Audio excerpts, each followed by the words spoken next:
Good evening, everyone, and thanks for having us in for news tonight. I'm Tom Lewis. Welcome to News 13 at 6 o'clock.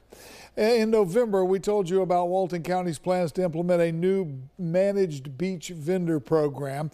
Yesterday, county commissioners awarded a sole vendor contract for the rights to all of Walton County's beaches.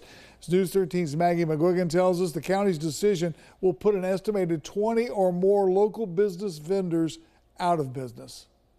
For the last 6 years, Walton County public beaches have operated under a managed vendor program. 3 years ago, the county took ownership of that program from the Tourist Development Council. In that time, it's generated a total of just over $1.1 million in revenue to the county. Tuesday, county commissioners awarded a 2-year contract to Coastal Parasail for just over $1.5 million a year. Beginning March 1st, Coastal Parasail will rent beach chairs, umbrellas, and footstools on all Walton County public beaches. The deal effectively puts many small companies out of business. It's sad. My husband has done beach services locally for 20 years, and to see the evolution of it change so much and go from what it used to be, a very local, yokel, everyone here is working together. Each guy knows each owner.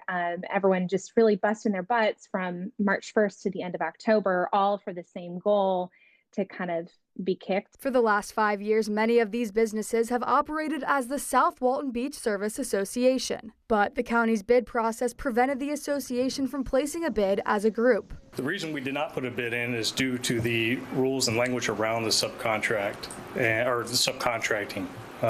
Whereas we are a corporation, you have multiple vendors who are a subcontractor to us. That is where we got prohibited. The small local businesses could not afford the bid alone. The association has since formally dissolved. The county also accepted proposals to multiple vendors over 4 different beach zones. But awarding the contract to a single vendor made the county an extra $425,000. Do still support small business, but however, I believe I was elected and took a responsibility and a fiduciary duty to do the best I can for the taxpayers of Walton County. And in good conscience, I can't leave $400,000 on the table because I think I owe it to the taxpayers of Walton County to get the best deal for them, and that is the best deal.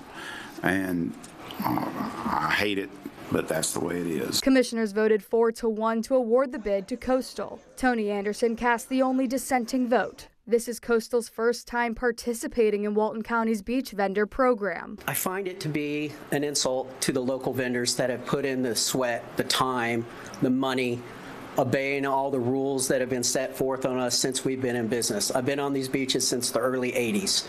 And award it to a company that's not owned locally, they don't operate locally, it's an insult to us local vendors that put in the time to do this. The second ranked bid came from 30A Blaze. The company offered $1 million up front, with the county also getting an estimated $700,000 for rental proceeds each year. But commissioners took Coastal's guaranteed annual payment of $1.53 million. In Walton County, Maggie McGuigan, News 13, Panhandle Strong.